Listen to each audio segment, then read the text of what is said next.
Hi guys, welcome back to the next episode of the Tarporley Podcast. Today I'm delighted to be interviewing Deborah Dixon. Yes. Hi Debs. Hi. How are you? Good. We said that at the same time then. So you'll be a familiar face to a lot of people watching because of Probably, the charity yes. work that you do, and you're quite well known on social media and stuff, aren't you, because of that? Yeah. But I just want to sort of find out a bit more about you that I don't know. Mm-hmm. Basically, we all know you as the face of Cry in the local area, cardiac risk in the young. Yes. But could you just tell me a bit more about you, sort of when you were younger, I suppose? So you live near Tarporley now. Yeah. Were you born around there? No, I was born near Manchester Airport. Okay. Just off Stile Road in a place called Mossnock. Okay. So I was actually born on my grandparents' farm. Wow. Yeah. So I'm one of 7. Are you? Yes. God. Huge family. Yeah.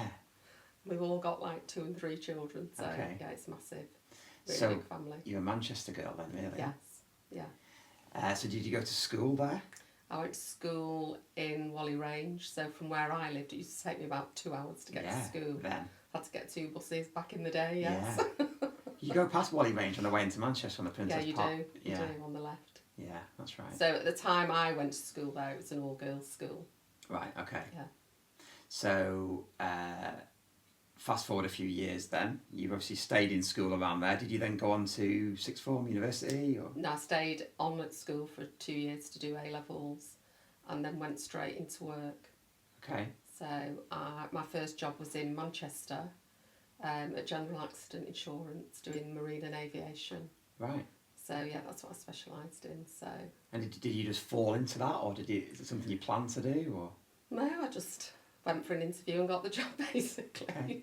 And then got into marine and aviation insurance. So, without asking you how old you are, because I could never do that. This is in the 70s. I'm old. This is in the 70s. Just rub it in there, Ian. I was born in 81. I was born in 61. Oh, you told everyone that, Debs. Yeah. Okay, so 1970s, working in and around Manchester. Yes, loved it. Did you? Yes. And it must have changed. Obviously, it has changed, but it's beyond recognition. Yeah. Absolutely love working in Manchester. I absolutely love the job. Just the people that I work with. Okay. And I'm still in touch with them now. Huh. Yeah, we still get together, yeah. So, you are married to Gary? I am, yes.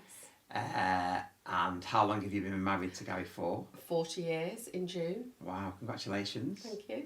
And you were together before that, of course? Yeah, for about almost 5 years before we got married. Okay, so 45 years takes us back to the late 1970s. Yeah, okay. Similar to my parents. Did you meet Gary at work or socially, or how did you meet Gary? So I met Gary because I took over the job from his girlfriend at the time. Okay. And then he saw me, and thought, I showed him the way. Well, it obviously worked. Something worked. Together 45 years later. Yeah. Okay. So did you settle around Manchester with Gary then, or did you move? We lived, our first house was just off Brooklands Road in Sale. Yeah, okay. So that was our first home. We didn't have it that long because after, I think we'd been married probably less than 12 months when we moved to the Lake District. So Brooklands Road in Sale would be worth a pretty penny now if you still own that. I know. About 400 grand though, semi-detached. Crazy. Yeah. So you moved to the Lake District with your work, with Gary's job? With Gary's job. Right. We moved to the Lake District. Whereabouts? We lived in a small village called Burton in Kendal. Okay. Just outside of Kendal. Yeah. And we both actually worked in Kendal itself. Right, okay. So I worked for a land agent, which I absolutely loved. Did you? Yeah, it was the easiest job ever. Why? Because I worked for a land agent, so one of the land agents was Hal Baggett that owns Levens Hall. Oh, yeah. So they manage all the estates in the Lake District, so I was a PA, so we basically just drove about all day. Okay.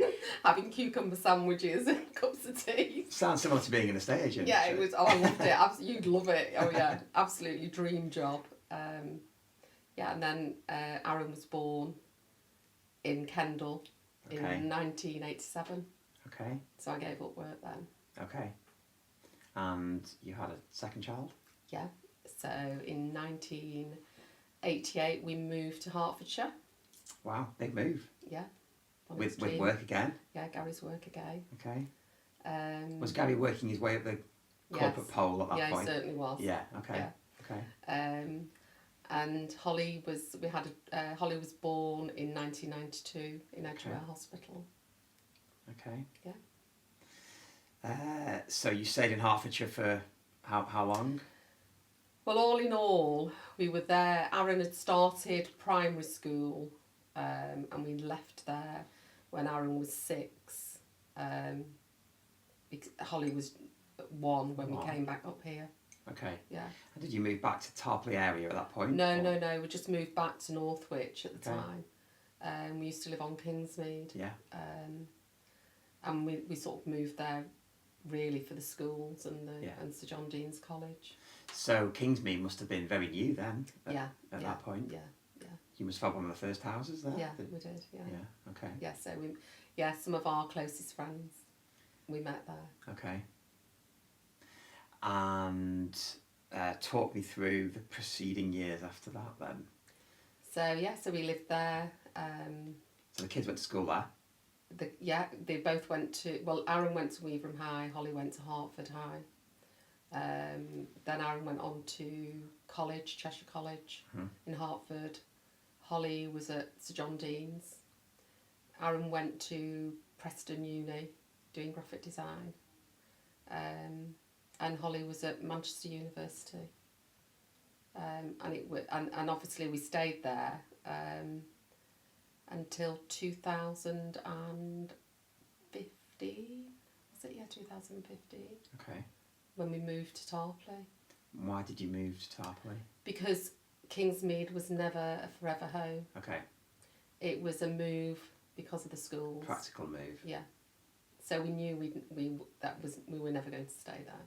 And did you fancy a bit more rural pace of life? I always wanted to live some more, out in the sticks. And that goes back to where you grew up, I suppose. You were born on a farm. Probably, yeah, it probably does.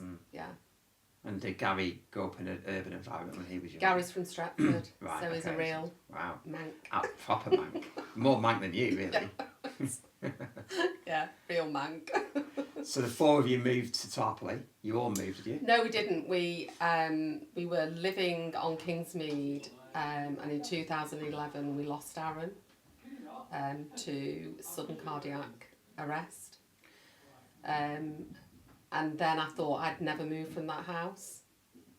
But I knew that we had to. It was hard leaving the home where he'd grown up. But no, we made the decision in the end and stuck with it. And when we found the house where we live now, it was a really strange story, and you'll probably think I'm really woo-woo. Probably but not. We went to view the house, Gary and I. Gary didn't want to buy it, but I did, because it needed so much work doing on it. But I just got this real feeling when we went inside. And it was empty, it was being rented. And obviously sent Holly the details, and she came home from university. And I took Holly to view the house, just as 2 of us. And when we walked in through the front door, it's like a big sort of dining area. And I'd only been there a few days before with Gary. And there was a big white feather in the dining room, which she bent down and picked up, and Holly said, "That's a sign." So we sent the picture of the feather to Gary. He was probably thinking, "Oh, for God's sake, how much is this going to cost me?" Yeah.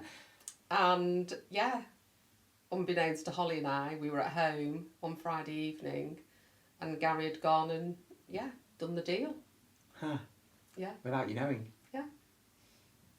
So it was obviously meant to be. There's just something about the house. Okay. Something about the house. Well, obviously with what I do, I hear that an awful lot, it's how houses make you feel a certain way, don't they? Yeah. So it's so I absolutely love it. I'll never move from there. Mm-hmm. That's lovely. the last move. That's lovely. Yeah. I know where you live, and it's a lovely location there, isn't it? Well, you do now, don't you? I do. I do. I didn't until this morning, but I don't know. So, talk me through what happened with Aaron then. So you lost Aaron. Which year did you lose Aaron? So we lost Aaron in 2011. Okay. It was one Sunday evening. He'd been out on the Saturday evening with Holly, because it was her. So Holly's birthday's on the 5th of September. They'd been out on the Saturday, the 3rd of September. So it was Holly and her friends, and Aaron and his friends had all been out. Came back about 2 o'clock in the morning.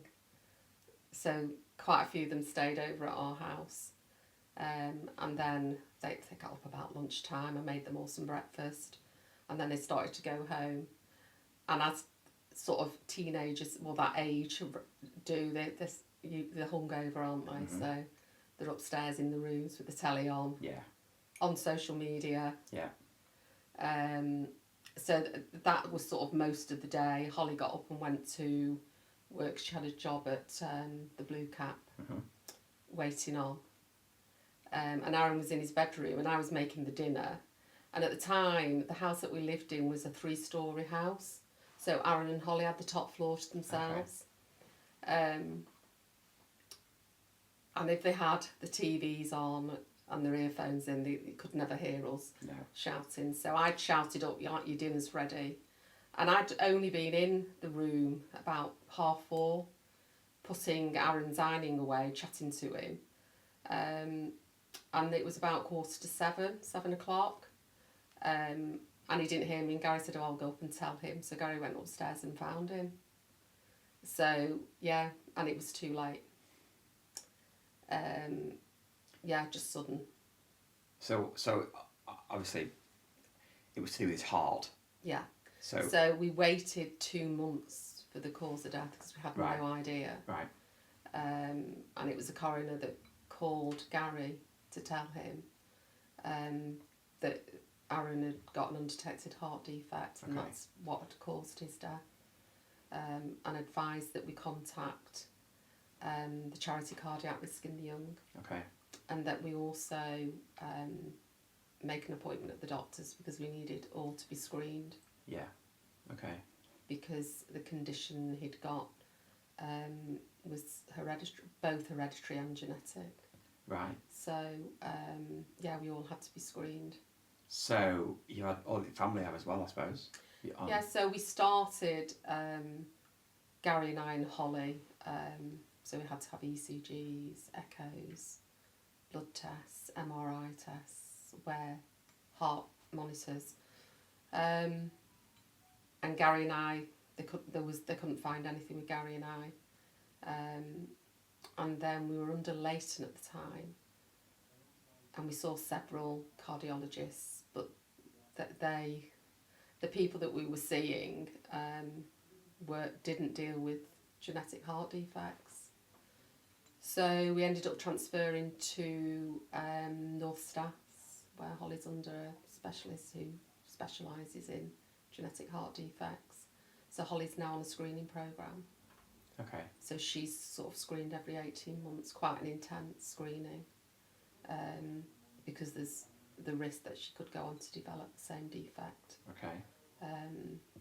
So it was, I'd say, 12, 18 months after losing Aaron before I even contacted the charity, because we'd lost Aaron, we had all this testing going on and taking Holly down to North Staffs to get her checked out. And it was about 12, 18 months after that I contacted the charity, and was just really shocked that at least 12 young people were losing their lives. Gosh. So I'd never heard of the charity. I didn't know that young people were losing their lives. So, after quite a few conversations with them, I then sort of asked the question what was being done. But there is no national screening programme. And something as simple as an ECG could detect those heart defects and potentially save the life. So why wasn't something being done about it? Mm-hmm. And it was then that I made the decision that I was going to do something. But I knew quite early on that I wanted to do something. And for me, it was more about keeping Aaron's memory alive. Yeah. So I think any parent that's lost a child would say the same. It is about keeping the memory alive. So You talk about them all the time. yeah. So, and that's the reason why the Memorial Fund was set up. Yeah. So that sits within the Cry charity.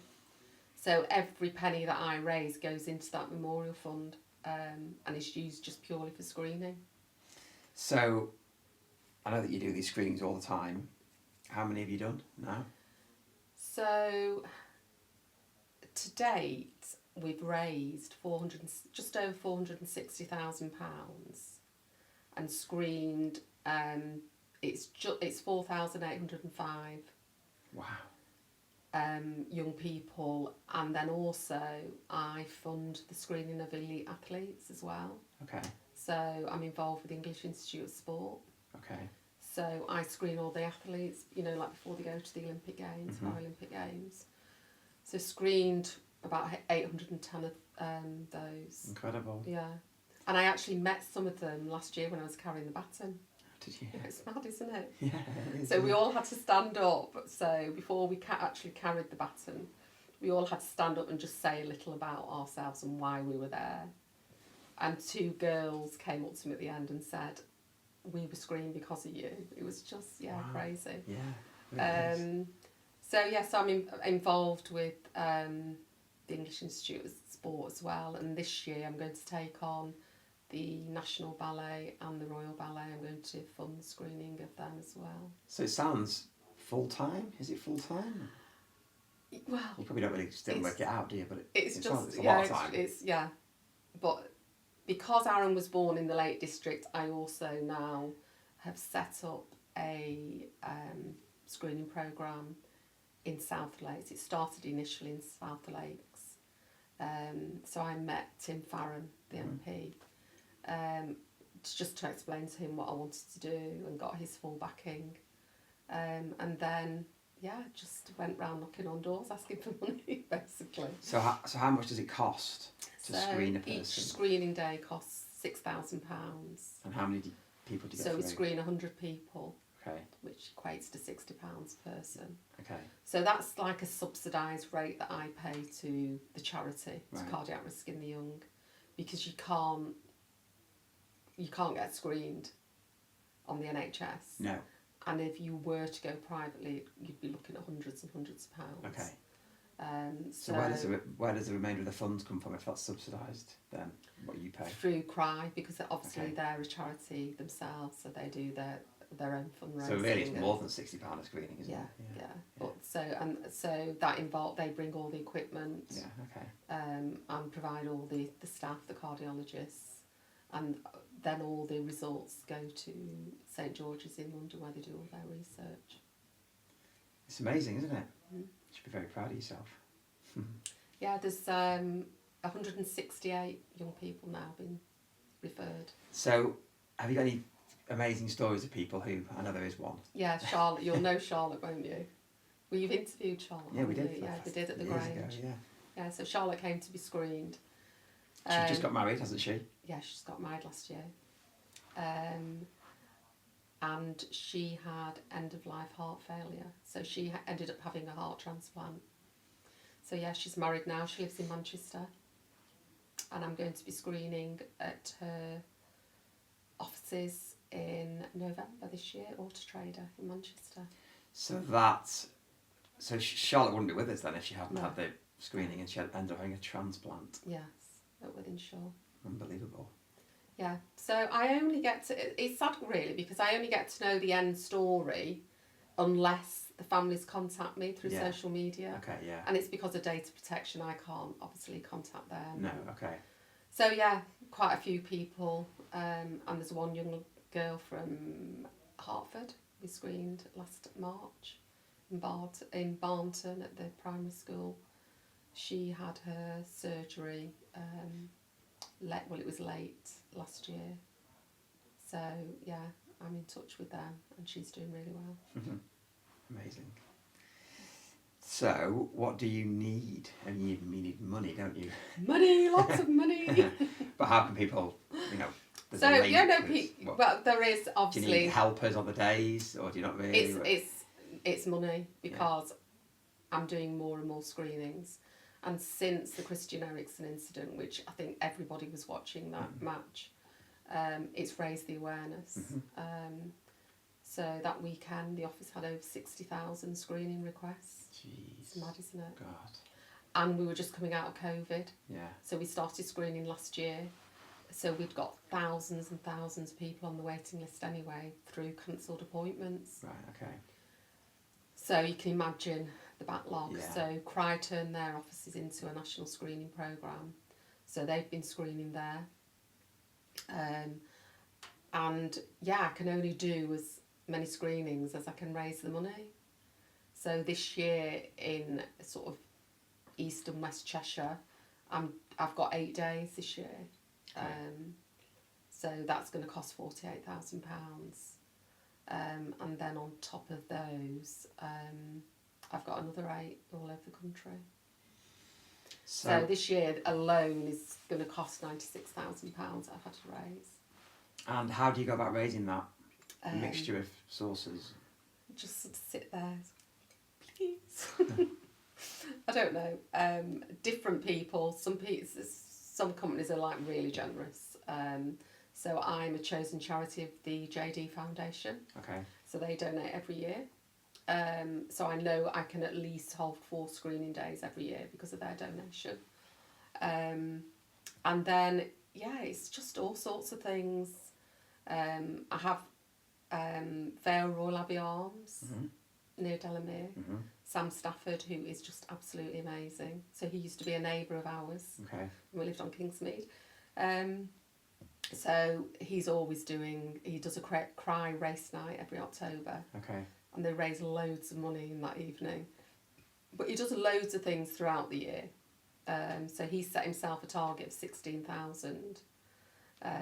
So he's raising money for me. Friday evening, I was nominated for an award and was presented with the Hoppy Award by the High Sheriff, which was held at Vale Royal Abbey Golf Club. And then yesterday I had a conversation with the lady that's going to become the captain in April.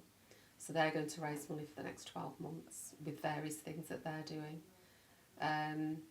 We have a Cry Golf Day, which is held at Carden Park.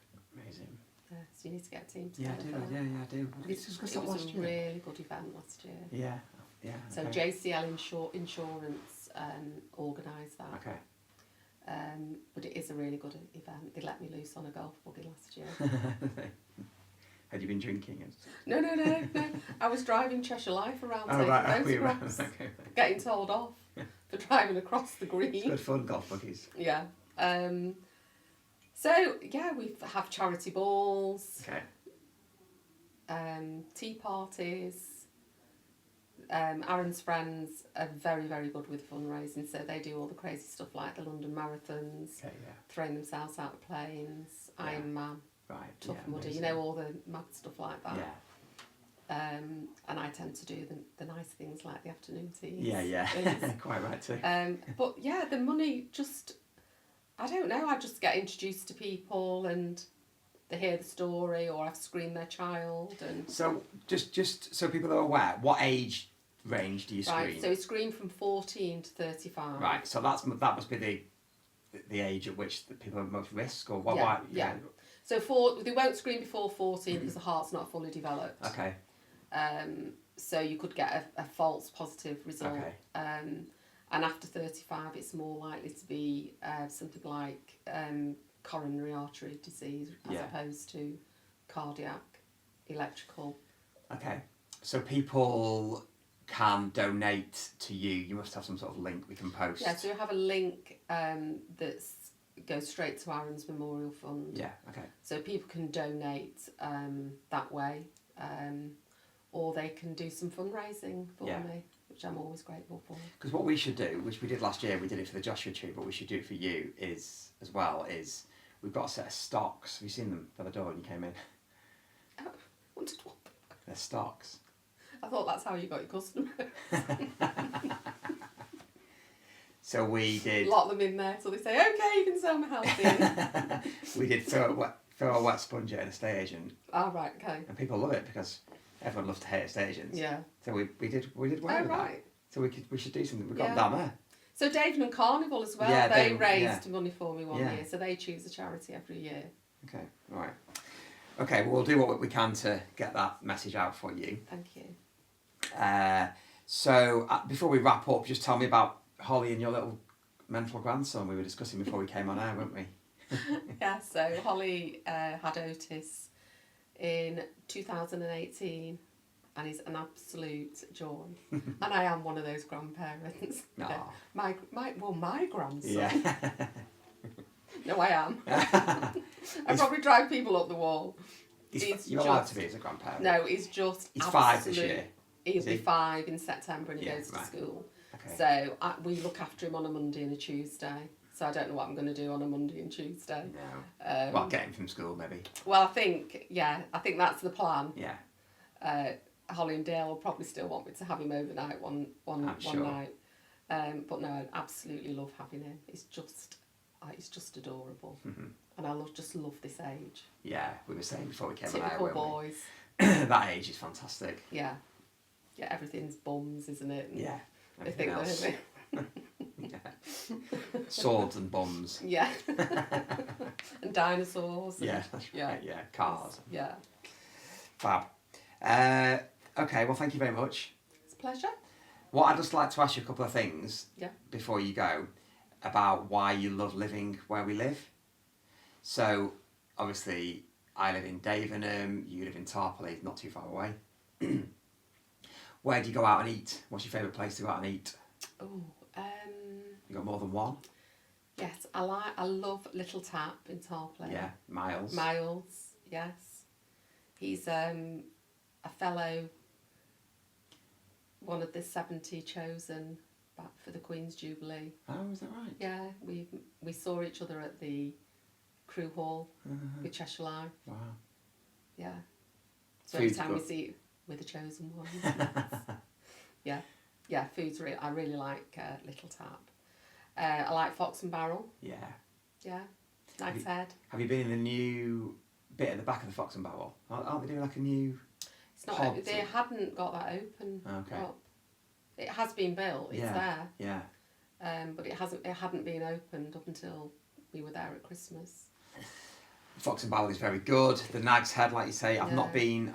We keep telling ourselves we need to go since they've The Inn redone at it. Huxley. The Inn at Huxley, yeah, nice. Yeah. I just think we've got so many good. We're spoiled, aren't we? We're so choice? spoiled, yeah. Really, really good places to eat. Yeah. Do you I go love- out? Where do you go out? If you go out with Gary for a date night, do you go? I like the few drinks? Grosvenor at Chester as Yeah, well. nice. And I like going into Manchester. Yeah, So we're going into Manchester next week to Australasia. yeah, fab. Yeah. You've been to Tattoo? Haven't no. I've heard a bit mixed Try it. results. Oh, about have it you? too, yeah. Because we thought Australasia, because Australasia was always the place, wasn't it, for Yeah. that sort of stuff. We thought it good, but I don't know, like Tattoo to us feels like it's overtaken a little bit. Oh really? Really good. We went because we're doing 50% off in January. So we went, took on a date night, Yeah. half price. And it's amazing. Was it? Good. Okay. Well, thanks very much. Pleasure. Thanks. Thank you. And we'll see you soon. Yes.